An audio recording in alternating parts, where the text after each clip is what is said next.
My name's Annie, welcome to Kit Guru. ASUS have just released their latest wireless headset, the ASUS TUF H1 Wireless, coming in at $74.99. That's just £15 less than the last TUF headset that we reviewed, which was the ASUS TUF H3 Wireless. Is the ASUS TUF H1 really worth it, or should you just spend £15 more for the ASUS TUF H3?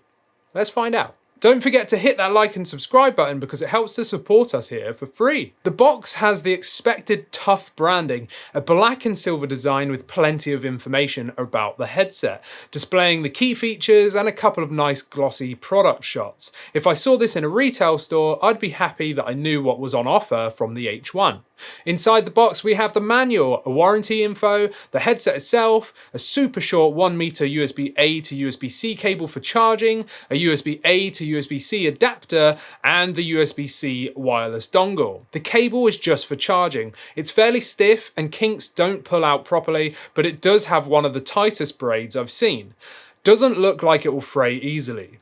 The USB-A to USB-C adapter is to connect the USB-C wireless 2.4 GHz dongle to devices that don't have a USB-C available, but it is a bit of a shame that this adapter can't be used with the cable to extend the length of the receiver if your PC or device is not easily accessible. The dongle and adapter are the same design seen in other ASUS wireless products. They're small and compact. Let's take a look at the headset. So aesthetically, it's a completely blacked out, stealthy design, no RGB LEDs in sight, and it's actually quite nice to be on the more understated side, as ASUS usually try to make a statement with their products by being as gamer orientated as possible. It is still a gaming headset though, and we still get some of that gloss accenting to display that. The majority of the headset is a satin plastic with a subtle stippled design that aids in fighting against fingerprints. However, on each yoke we have a large TUF logo in gloss on both sides of the headset, and we have either ASUS or TUF Gaming in gloss too, and that's all the accenting we get, nice and simple. Until we get to the headband. The inner floating elastic ski strap design has a really nice repeated TUF Gaming text sprawling across at an angle. No one's really ever going to see that, but I like it as a design choice. So design-wise, the entire construction is plastic until we get to the headband. Yes, it has that ski-style floating design, but above that is a plastic frame. Underneath this frame is actually a solid rubber strip to add a bit of extra cushioning if your head happens to be on the larger side. That's quite nice to see, as initially I expected it to be just solid plastic. I also like that the serial number and certifications are hidden behind the cups, keeping the aesthetic of the headset sharp and stylish. Staying in the same place, you can see a small rubber stopper here too. This dampens and stops the headset from clattering around and sounding cheap when the cups hit the brackets.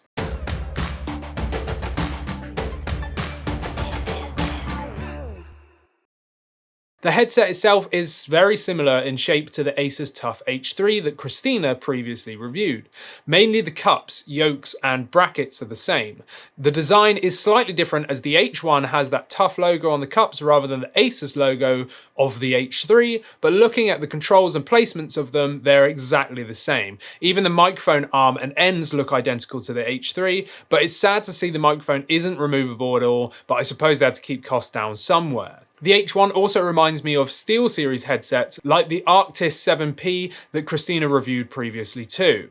It reminds me of the SteelSeries because of their ski band style head support. The H1 has a very similar design with that floating elastic band. However, the H1's band isn't adjustable like the SteelSeries strap is. The H1 isn't adjustable at all. There's no rails or runners to extend or retract the position of the cups at all.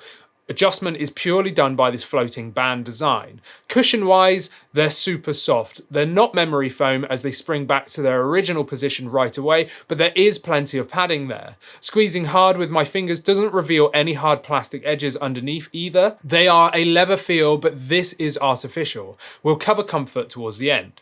Connectivity-wise, the H1 doesn't have Bluetooth, and the reason the charging cable is only 1 meter long is because it's just that. It's a charging cable. You can't use the headset wired only, but you can use the headset whilst it's charging, although although it still requires to be connected via that USB dongle. This means the H1 only has one connectivity option, and that's 2.4 GHz wireless. For $74.99, that's quite disappointing to me because it's always nice to have the option. Why can't you use the cable for wired use? It seems strange that you're forced into using it whilst the dongle's there as well. The inclusion of the USB-C 2.4 GHz dongle and USB-A to USB-C adapter means you can connect this headset to almost anything too, from phones, tablets, laptops, PCs, both PlayStation 4 and 5, and even the Nintendo Switch. Yes, the Switch now has Bluetooth connectivity thanks to a recent update, but connecting my Sony WH-1000 XM3s lead to about a second delay from what was happening on screen to them reaching my ears, and this all depends on what headphones you use and their Bluetooth specifications, whereas with the ASUS TUF H1 via the USB-C dongle, I didn't notice any delay at all whatsoever. The only downside is having that non-detachable microphone in your face if you're not intended on using it. Controls can be found on the left cup. Where the microphone is, we have the USB-C charging port behind it, then the LED status indicator, followed by the power on button, a volume rocker instead of a wheel, and a mute microphone button that stays depressed when the microphone is muted. I found these easy enough to use, and I quite like the volume rocker instead of having a wheel too, but that's just a personal preference. The H1 has a 900 mAh capacity battery, with ASUS claiming a full charge lasts 15 hours. A full charge got me approximately 14 hours of non-stop Spotify playing at full volume with various types of music being played. That's very close to ASUS's claims. I'd actually say that this headset should outlast its claimed 15 hours if you're using it at around 60% volume or less. From flat, charging took approximately 4 hours. There is an LED status indicator too. No LED is fully charged, solid blue is powered on, solid red is charging, and blinking purple is low power. It also has an auto power off when not in use too. Now let's check out how good the microphone quality is. I'm going to let you hear a mic test now with the software disabled and then again with the software enabled afterwards. Okay, so this is the microphone test for the ASUS TUF Gaming H1 wireless headset, and this is with all the software disabled essentially. So this is just the microphone straight on, and I'm just going to talk for a bit so you can hear the clarity, whether or not it's any good. So right now what I'm going to do is just create some background noise. So I'm going to just start typing. So this is me not talking and typing. And now I'm going to talk and type at the same time, just see if you can hear that. There we go. Now this is me tapping on the desk and talking. This is me talking pretty loudly, just to see if it's clipping or anything like that. This is me talking pretty softly, just to see if you can still hear that. And back to sort of normal voice level, I suppose. So that is the audio test, or the microphone test, for the H1 wireless headset. Okay, here we have the software enabled microphone test for the H1 wireless. Now what I have enabled in the software under the audio tab and the microphone tab is noise gate. So noise gate's at about 25%, maybe 30% I would say, which is the default, and it is now on. And we also have perfect voice at probably about 85-90% ish. So we'll see how much of a difference that really makes. So I am talking sort of at my normal volume, and I'd say the microphone is probably about 2 fingers width away from my mouth, which is around correct microphone placement for a headset like this. Now I'm going to do the same sort of thing again. So I'm going to just type now whilst I'm talking. So this is me typing and talking, just to see if you can hear that. I will keep typing, but I will stop talking. There we go. I'll tap on the desk whilst I'm talking. And now whilst I'm not talking. And now this is me talking pretty loudly. Let's see if this is going to peak or clip at all.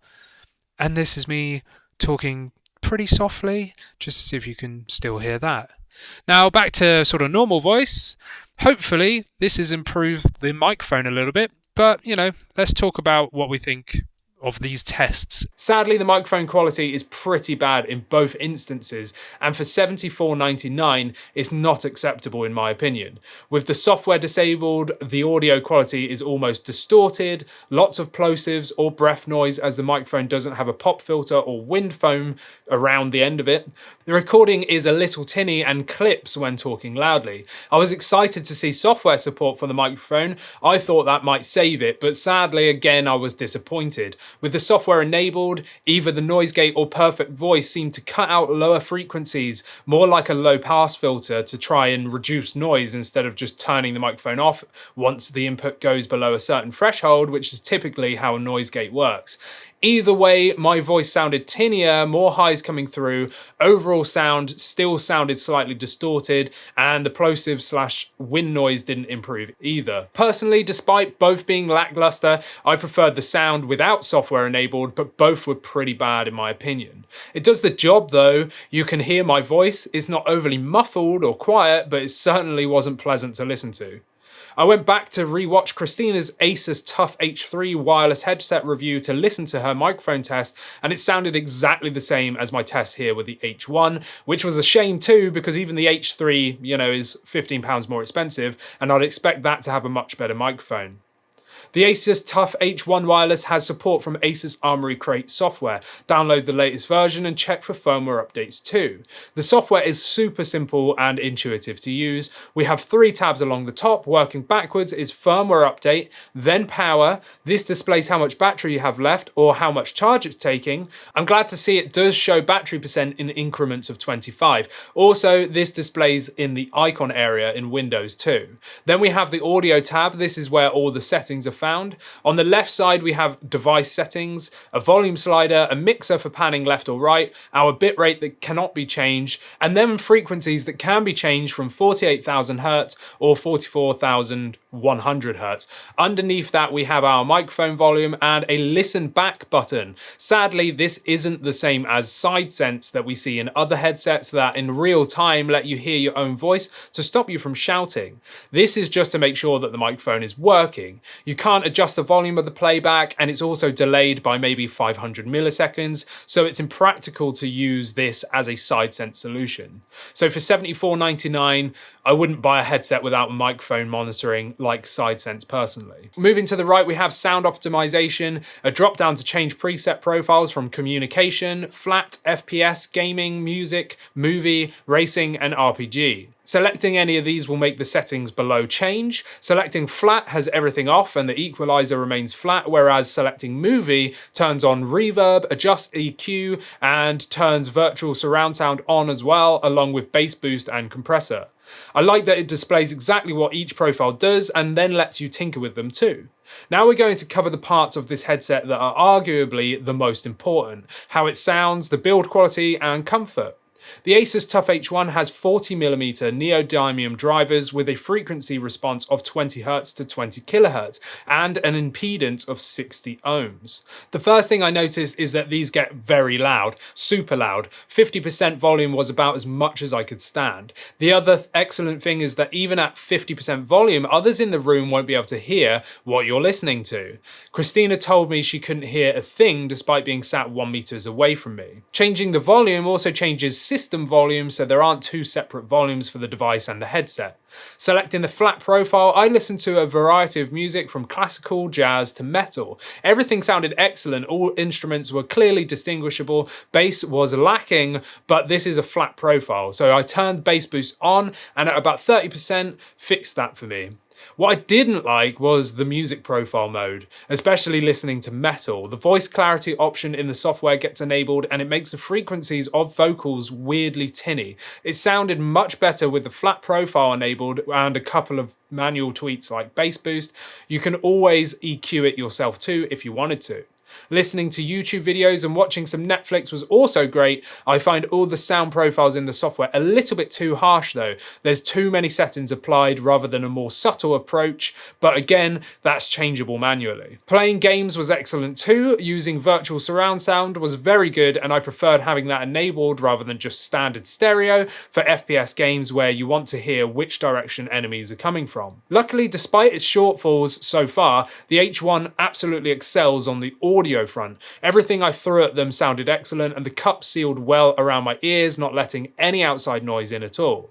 Comfort-wise, they're excellent too. I've always been a fan of SteelSeries ski-style headband floating design that's incredibly comfortable. The H1 is no exception either. The headset floats above your head, and it hardly feels like you're wearing anything at all, despite the H1 weighing 295 grams.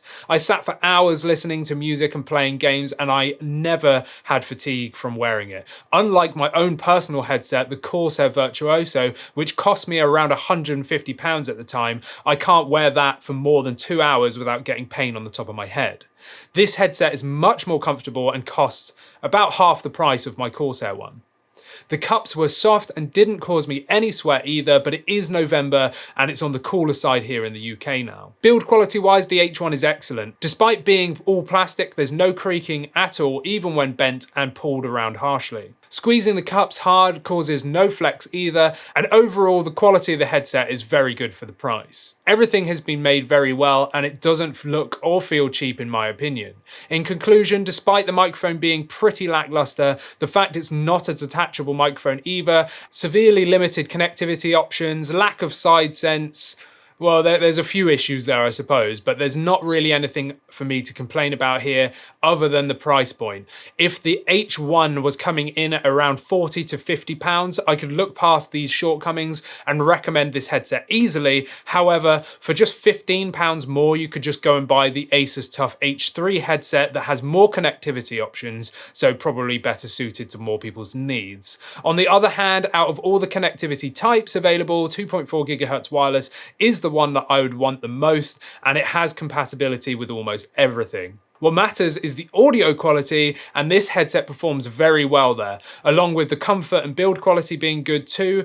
Whilst I think this is a good headset, I do feel it's too closely priced to the H3, so if you can find this on sale for around £50, then I highly recommend checking it out. So what do you think of the H1 headset by ASUS? Will you be checking this one out? Is this something you're interested in, or will you be buying the H3 instead, or something else? Let us know down in the comments. If you enjoyed this video, hit that like and subscribe button, check out our merchandise down below, and check out our website daily for tech news. I'm Andy, this is Kit Guru, I'll see you in the next one. Thanks for watching.